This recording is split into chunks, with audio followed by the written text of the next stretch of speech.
Assalamualaikum warahmatullahi wabarakatuh. Saya Imzaki Firdaus dari kelas 11 IPS 2. Dalam video kali ini saya akan menjelaskan bagaimana respon bangsa Indonesia terhadap kolonialisme dan imperialisme dalam bidang ekonomi. Para penjajah, terutama dari bangsa Eropa, telah berhasil mencapai Kepulauan Nusantara ini. Pasti penjajah itu memiliki tujuan atas kedatangannya ke Nusantara. Kedatangan mereka ke Nusantara pada awalnya ingin mendapatkan rempah-rempah dari tempat asalnya. Mereka kemudian membentuk suatu persekutuan perdagangan. Persekutuan dagang tersebut dibentuk untuk menghindari persaingan dagang di antara bangsa Eropa sendiri. Dan dalam menghadapi persaingan dagang dengan bangsa lain. Salah satu persekutuan perdagangan bangsa Eropa tersebut yaitu Persekutuan Dagang Belanda atau disebut dengan VOC, berusaha menguasai perdagangan rempah-rempah di Indonesia melalui praktik monopoli. Sistem monopoli perdagangan rempah-rempah tersebut menimbulkan kesengsaraan bagi rakyat Indonesia sendiri. Rakyat tidak dapat menjual rempah-rempah secara bebas.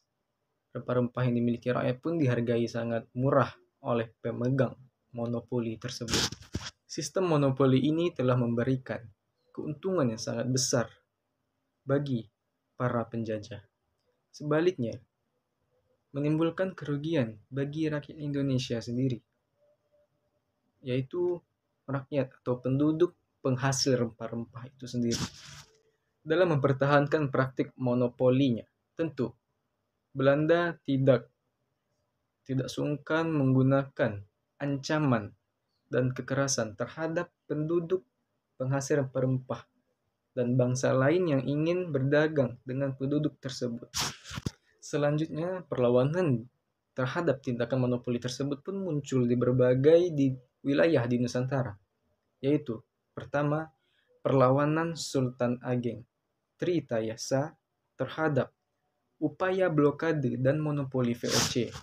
Kesultanan Banten yang dipimpin oleh Sultan Abdul Fattah atau Sultan Ageng Tritayasa pada tahun 1651 sampai 1682 mengadakan perlawanan dengan menyerbu dan merampas kapal-kapal Belanda yang bernaung di bawah VOC. Dengan perlawanan tersebut, Sultan Ageng Tritayasa berharap agar VOC segera meninggalkan Banten. Peperangan antara Banten dengan VOC pun terjadi. Untuk memperkuat pasukannya, Sultan Ageng Tritayasa meminta bantuan 4 negara, yaitu ada Turki, Inggris, Denmark, dan Prancis. Sementara itu, VOC menggunakan siasat adu domba untuk menaklukkan Banten antara Sultan Ageng Tritayasa dengan putranya sendiri, yaitu Sultan Haji. VOC pun menghasut Sultan Haji agar merebut tahta dari ayahnya. Dengan tipu muslihatnya, pasukan VOC yang dibantu oleh Sultan Haji berhasil menangkap Sultan Ageng Tritayasa. Kemudian Sultan Ageng Tritayasa dipenjarakan di Batavia sampai meninggal pada tahun 1692. Sultan Haji sendiri akhirnya naik tahta dengan restu VOC itu sendiri. Memerintah dari tahun 1682 sampai dengan 1697.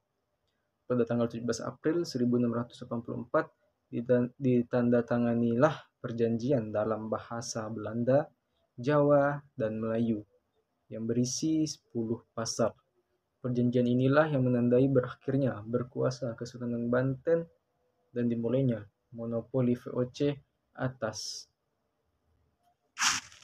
Banten. Selanjutnya yang kedua, perlawanan Makassar terhadap monopoli VOC. Perlawanan Kerajaan Makassar terhadap VOC dipimpin oleh Sultan Hasanuddin.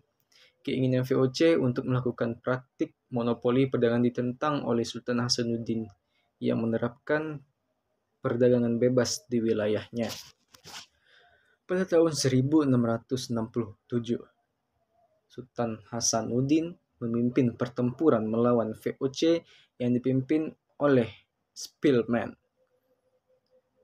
Pertempuran pun berkobar di Buton dan Makassar antara pasukan Bone yang dipimpin oleh Aru Palaka melawan pasukan kerajaan Makassar yang dipimpin oleh Sultan Hasanuddin. VOC datang memberikan bantuan. Karena keberaniannya, VOC memberikan julukan ayam jantan dari timur kepada Sultan Hasanuddin. Karena VOC merasakan dahsyatnya perlawanan Sultan Hasanuddin.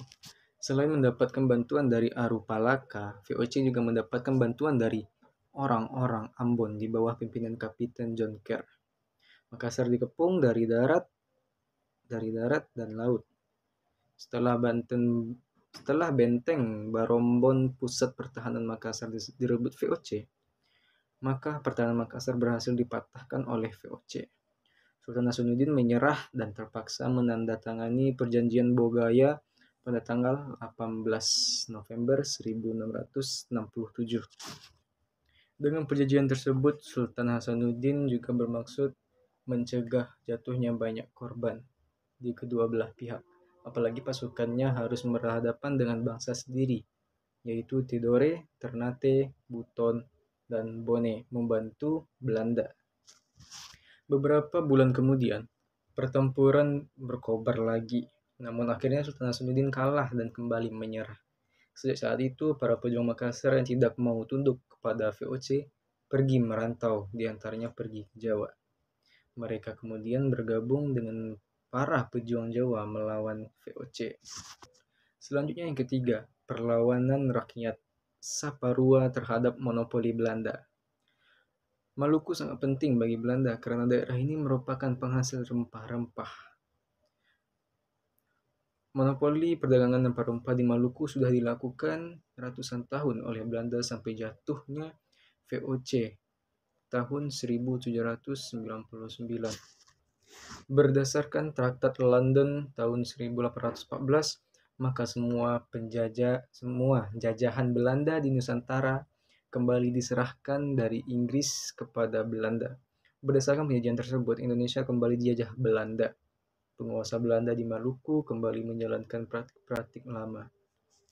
Selain sistem penyerahan paksa, masih terdapat beban kewajiban lain seperti kewajiban kerja belandong, penyerahan gaba-gaba, penyerahan ikan asin, dendeng, dan kopi.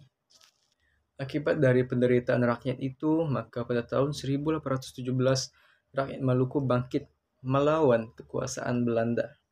Perlawanan rakyat Maluku berkobar di Pulau Saparua yang dipimpin oleh Thomas Matulesi atau yang lebih dikenal dengan Patimura. Tidak sedikit penduduk dari daerah pulau sekitarnya yang ikut serta dalam perlawanan itu bersatu padu melawan penjajah. Perlawanan rakyat Saparua menjalar ke Ambon, Seram, dan pulau-pulau lainnya. Untuk memadamkan perlawanan rakyat Maluku ini, Belanda mendatangkan pasukan dari Jawa. Maluku diblokade oleh Belanda, rakyat akhirnya menyerah karena kekurangan makanan. Untuk menyelamatkan rakyat dari kelaparan, maka Patimura menyerahkan diri dan dihukum gantung di benteng New Victoria. Pemimpin perlawanan rakyat Maluku digantikan oleh Christina Marta Tiahahu, seorang pejuang wanita. Namun akhirnya ia juga ditangkap dalam perjalanan ketika akan diasingkan ke Pulau Jawa. Ia meninggal. Baik, sekian dari saya. Itulah bagaimana respon bangsa Indonesia terhadap kolonialisme dan imperialisme dalam bidang ekonomi. Saya pamit undur diri. Assalamualaikum warahmatullahi wabarakatuh.